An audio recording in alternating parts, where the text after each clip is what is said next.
Pause button. शुभ प्रभात, नमस्कार, स्वीकार करें अभिवादन। आरसी विनोद गढ़वाल की ओर से प्रस्तुत है RC morning news. RC morning news के इस बुलेटिन में देश दुनिया की तमाम बड़ी खबरें होंगी। जानेंगे मौसम का हाल, क्या कुछ रहा खेल जगत में खास, और कैसी रही शेयर बाजार की रफ्तार।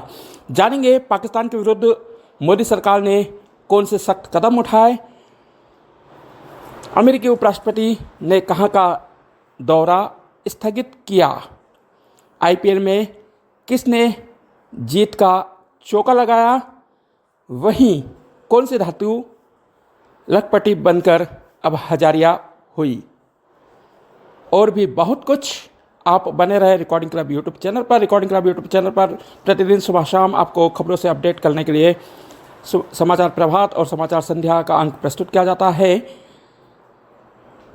समाचारों का सिलसिला शुरू करें उसके पहले बड़ी खबर, ब्रेकिंग न्यूज आपको बता दें। पहलगांव में जान गंवाने वाले वीरों का आज अंतिम संस्कार किया जा रहा है। इंदौर के सुशील नाथियाल भी मंगलवार को पहलगांव में आतंकियों का शिकार बने थे। उनकी अंतिम शव यात्रा तैयार हो चुकी है। इंदौर के वीणानगर से सुशील नाथियाल की शव यात्रा निकाली जाएगी। उनका अंतिम संस्कार इंदौर के सेंट जोसेफ चर्च में किया जाएगा। वहीं जयपुर में भी नीरज के अंतिम संस्कार की तैयारियां पूरी हो गई है। उप मुख्यमंत्री दिया कुमारी, प्रेमचंद बरुआ पहुंच गए हैं, साथ ही मंत्री भी पहुंचे हैं। वहीं नेता प्रतिपक्ष टेकम सिंह और पूर्व मुख्यमंत्री अशोक गहलोत भी नीरज के घर पहुंच गए हैं। वहीं बताया जा रहा है कि कुछ ही क्षणों में मुख्यमंत्री भजनलाल शर्मा भी पहुंचेंगे। वहीं उत्तर प्रदेश के कानपुर में भी शोक का मातम है। मृतक के परिवार का रो रो कर बुरा हाल है। सभी शवों के साथ परिजन रोते बिलखते चीखते नजर आ रहे हैं। उनकी आह देखी जा सकती है। वहीं उत्तर प्रदेश के मुख्यमंत्री योगी आदित्यनाथ भी कानपुर कुछ ही पलों में पहुंचने वाले हैं। आज पहलगांव में जान गंवाने वाले मृतकों का अंतिम संस्कार किया जाएगा। दिन भर आरसी न्यूज की नज़र इस बड़ी खबर पर बनी रहेगी। समय हो गया है हर दिन की तरह आज भी आरसी पंचांग का। आज दिनांक 24 अप्रैल 2025, दिन गुरुवार, विक्रम संवत 2082, संवत 1947, अयन उत्तरायण, ग्रीष्म ऋतु, बैसाख मास, कृष्ण पक्ष की एकादशी तिथि दोपहर 2:32 तक आज एकादशी व्रत रहेगा। राहु काल दोपहर 2:13 से दोपहर के 3:42 तक, सूर्यास्त शाम को 6:50। गुरुवार का दिन बाबा साईं लक्ष्मीनारायण का दिन। वासुदेव की कृपा से यह दिवस हम सभी के लिए मंगलकारी, हितकारी, शुभकारी प्रयासों से भरा रहे, यही हमारी कामना है। आज राष्ट्रीय पंचायती दिवस है। वही समय हो गया है उन तमाम बड़ी खबरों को जानने का जो दिन भर रही सुर्खियों में। कल प्रधानमंत्री नरेंद्र मोदी की अध्यक्षता में कैबिनेट सुरक्षा कमेटी CCS की बैठक हुई। प्रधानमंत्री के आवास पर 2.5 घंटे तक यह बैठक चली, जिसमें प्रधानमंत्री नरेंद्र मोदी, केंद्रीय गृह मंत्री अमित शाह, रक्षा मंत्री राजनाथ सिंह, विदेश मंत्री S जयशंकर, NSA अजीत डोभाल ने भाग लिया। इस बैठक में कई अहम फैसले लिए गए। पाकिस्तान के विरुद्ध 5 सख्त कदम उठाए गए हैं। पाकिस्तान से 65 साल पुराना सिंधु जल समझौता रद्द कर दिया गया है। सिंधु जल समझौते को सस्पेंड कर दिया गया है। वहीं पाकिस्तानी नागरिकों का वीज़ा रद्द कर दिया गया है। जो पाकिस्तानी भारत में रह रहे हैं उन्हें 48 घंटों के अंदर भारत छोड़ना होगा। अटारी बॉर्डर बंद कर दी गई है। पाकिस्तानी उच्चायुक्त में डिफेंस एडवाइज़र को 7 दिनों के अंदर भारत छोड़ने को कहा गया है। वहीं दोनों उच्चायुक्त के कर्मचारियों की संख्या 55 से घटाकर 30 की गई है।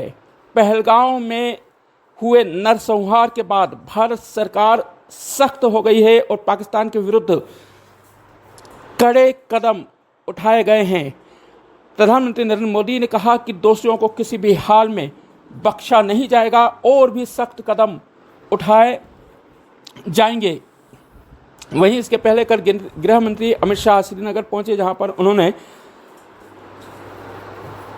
इस नरसंहार में मारे गए मृतकों को श्रद्धांजलि दी। वे पहलगांव भी गए और पीड़ित परिवारों से मिले। पीड़ित परिवारों से मिलते समय उनकी आंखों में आंसू छलक उठे। पहलगांव में 22 अप्रैल को दोपहर 2:45 बजे आतंकियों ने धर्म पूछकर पर्यटकों की गोली मारकर हत्या कर दी थी। इनमें 2 विदेशी नागरिक और 2 स्थानीय नागरिकों सहित 27 लोगों की आधिकारिक मौत की पुष्टि हुई है। वहीं 20 से अधिक लोग गंभीर रूप से घायल हैं।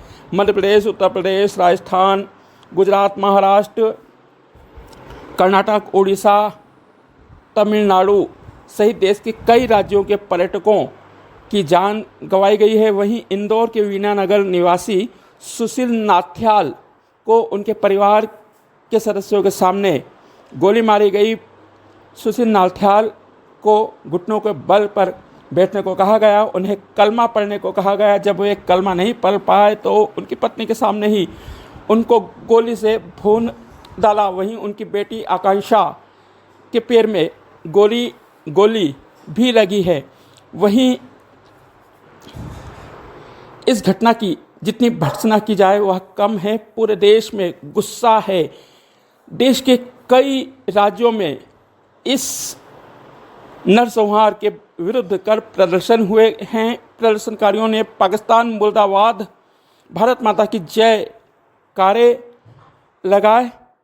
वहीं इस हादसे में 16 अप्रैल को विवाह गठबंधन में बंधे हरियाणा के करनाल के लेफ्टिनेंट विनय नवाल ने भी अपनी जान गंवाई है। 16 अप्रैल को ही उनकी शादी हुई थी। 19 अप्रैल को उनका रिसेप्शन हुआ।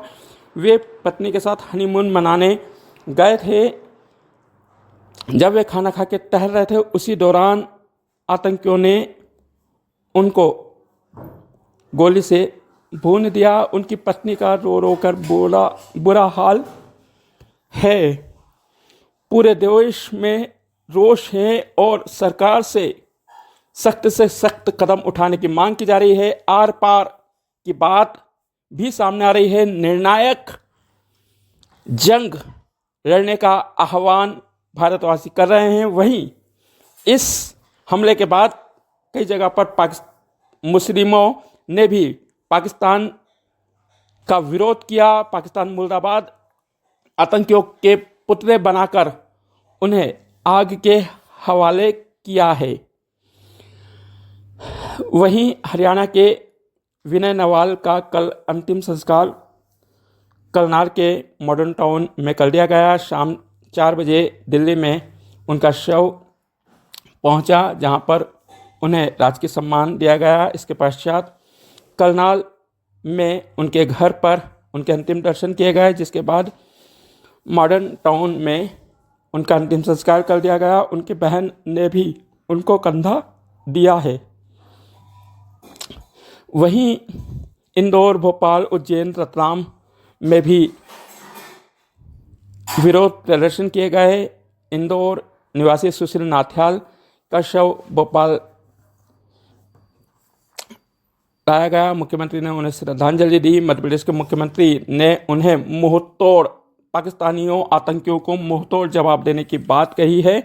वहीं इंदौर पहुंचने पर परिजनों का रो रो कर बुरा हाल है। इंदौर के क्षेत्रीय विधायक रमेश मेंदोला पीड़ित परिवारों से मिले और उनका दुख बांटा। परिवार को हर संभव सहायता देने की बात कही गई है। वही खुफिया एजेंसी इंटेलिजेंस ने कल आतंकियों के स्केच जारी किए। बताया जा रहा है कि 2 स्थानीय और 3 पाकिस्तानी आतंकियों का हाथ है इसमें।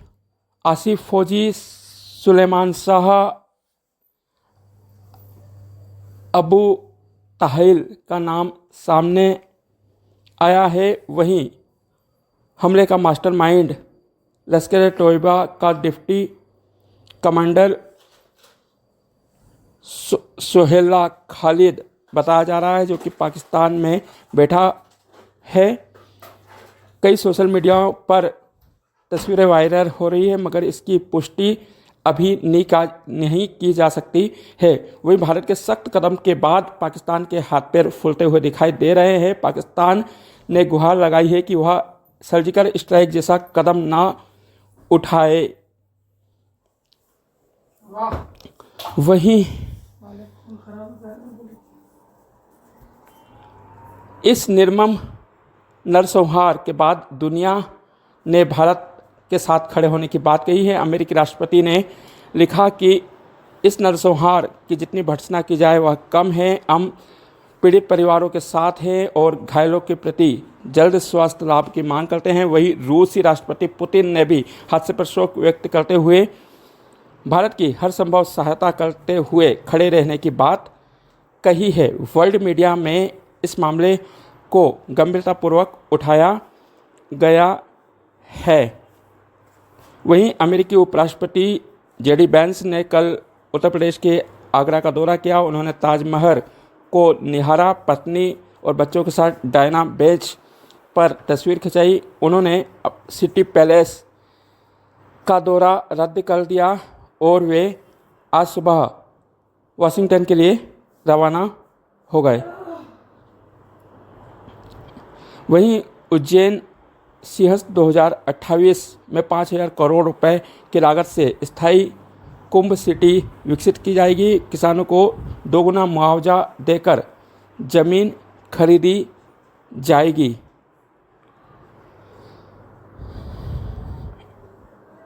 क्रिकेट आईपीएल 2025 के 21वें मुकाबले को मुंबई इंडियंस ने 7 विकेट से जीत लिया है। मुंबई इंडियंस ने कल जीत का चौका लगाया।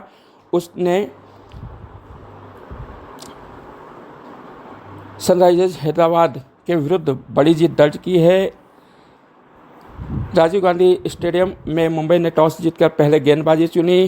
हैदराबाद की शुरुआत अच्छी नहीं रही। महज 14 रन पर 4 विकेट गंवाने के पश्चात हेनरिक क्लासन और ए मनोहर के बीच अर्धशतकीय पारी हुई। हेनरिक क्लासन ने 71 रनों का योगदान दिया। वहीं अभिमन्यु मनोहर ने 43 रनों की पारी खेली।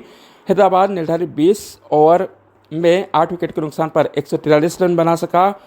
मुंबई इंडियंस की ओर से टैम बोर्ड ने 4 विकेट जबकि दीपक चहर ने 2 सफलता प्राप्त की। कप्तान हार्दिक पांड्या को भी विकेट मिला। वहीं 144 रनों का पीछा करते हुए मुंबई ने ठोस शुरुआत की। ओपनर रोहित शर्मा ने लगातार दूसरी अर्धशतक की पारी खेली। उन्होंने 70 रन का योगदान दिया। वहीं सूर्य कुमार यादव ने 40 रन बनाए। 16वें ओवर की चौथी गेंद पर सूर्य कुमार यादव ने विनिंग चौका लगाकर टीम को जीत दिलाई। इस जीत के साथ ही